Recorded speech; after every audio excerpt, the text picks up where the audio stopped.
Hi, this is Doug Dar with Campview Farms. Welcome to week 3 of our Starting Over Again videos. If you're new to our channel, I'm 75 years old, so is my wife. I still work full-time as a project manager. And about 3 weeks ago, my wife and I made a decision I'm going to retire from corporate life and we're going to start a flower farm. It's June of 2026 right now. I plan to retire in March because that's the end of the frost. And hopefully by that time I'll have my flower farm established and I can start growing flowers full time. So today, instead of walking around where you're looking at me the whole time, I'm going to flip the camera and let you look at where we plan to do the flower farm, at least one of the flower farms. Where I'm standing right now, my back's to the corner of my property. We have 3 acres beside our main property, which has a tarped area right now. That's going to be our initial flower beds. This area here, I'm going to also tarp over, start planting flowers. This used to be horse pasture. You can actually see the horse barn in the back. I don't have horses anymore. We've also already got an established tunnel, but we've used it for vegetables. And my plan is to use that also for flowers in the early part of the year and late fall to try to extend the growing season. The area over there used to have a pond, so it's too soft. But if you're looking, you can see a fence line. Across that fence line is road, and on the other side is our main property. That's our house in the background, right in there. So it's about 400 foot walk to come over here. But again, this will be the main starting point for our initial gardens. See, we got some compost sitting out right now. In a couple of weeks, probably right either 4th of July weekend or the weekend after, we'll pull these tarps up. They've been down 2 weeks now. I want to say about 4 weeks in the hot sun. And then I've got a tiller. I'll till it up, till this compost in to it. That's what the compost is here for. I'm trying to make sure none of the Bermuda grass comes up in it. And then we'll, speaking of Bermuda grass, there's some trying to grow up right now. So let's get it out of there. Did another video on it. If this Bermuda grass, if you let it sit for a while, I've got this compost on top of plastic so the grass underneath can't grow into it. It's just 6 mil plastic. And I'm going to watch it here for a couple of weeks. It's pretty clear of Bermuda grass rhizomes, which is the root system, but as they pop up, and they'll come up and flag themselves, I'll just pull them out. It's soft enough I can pull them out without breaking. Looking around the property, we already got water established. I'll show you that, which is good. I own a ditch witch, so I put water lines in a couple years ago. I've got water lines inside and outside the tunnel and a separate water meter for this area. So it's city water supply, so I shouldn't have any problem with water. Some of our plans I'm going to show you today is this area over here. Beside this RV, we used to use this RV for deer camp, and we no longer use it. However, it runs, the air conditioner works great, heater works in it. So what we plan to do later this year is we'll move the tractors out. I have 2 tractors in this building here. Put tractors off to the side, and then I'll put the RV in the middle, and I'll get it under cover, make it a lot easier to heat and cool.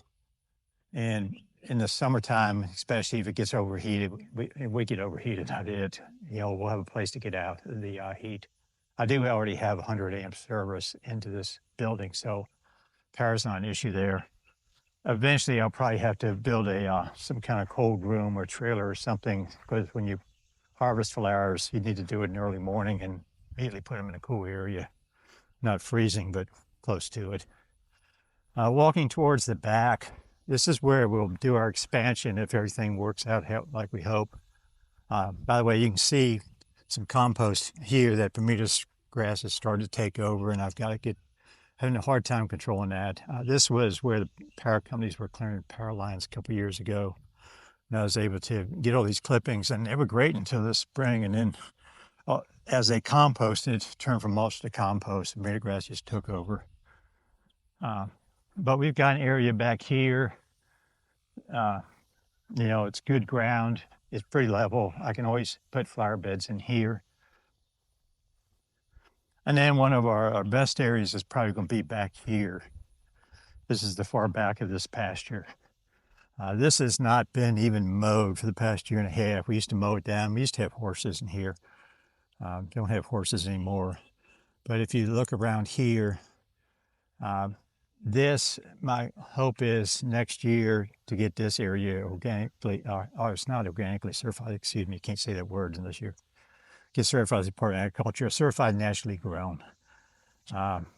If I get fire ants under control, I haven't put anything down in the back area here for fire ants at this time. I'm going to try a few natural products, but I don't know if they'll work. So if they do work, I can separate with, I've already got some panels up. I can put more up, separate this area and try to get certified. That's a goal, but I don't know if I will be able to meet it. Some other areas we already have that we can expand into. If you look across the road over there, that's our property. It's not a very large field, but that's behind our house in the back of our property. And then looking up the road, you can't see it from here, and I'll show it in other videos, but in front of our house, it's about an 1.5 acre field. And one of the things we're thinking about is in the area I just showed you, that would be more of a commercial flower farming operation. And if things go well, our front pasture in front of our house, turn it into a U-picket type of flower operation separate from the commercial area. Big goals. We're going to give it a try. Don't know if it'll work out or not. As far as the business side, I always try to give an update in the business also. A couple of weeks ago, we filed with the Secretary of State's office in Arkansas and got our LLC formed. We've done our business operating plan. We got our EIN number from the IRS, which is your employee identification number. You have to have that if you have a business. It's like your Social Security number. And then today we went and got a commercial bank account opened in our business name. And next I have to get tax ID. I am also a retired military, so I've got to look into, there is a association basically, or rating for military-owned farms. And being retired military, I'm going to apply for that. I also have to actually establish myself as a farm. You can't just name yourself. My understanding, and I have to research it more, and if you know something about it, please put in the comments, but to be an actual farm under the Department of Agriculture, they want you to sell at least $1,000 of product. Hopefully in the next couple of weeks, in the area I just showed you over there, we will get some sunflowers planted and hopefully sell that or something before the end of the year to establish ourselves, at least do $1,000 in sales to establish yourself as a farm. Again, I have to research that, so don't quote me on that regulation.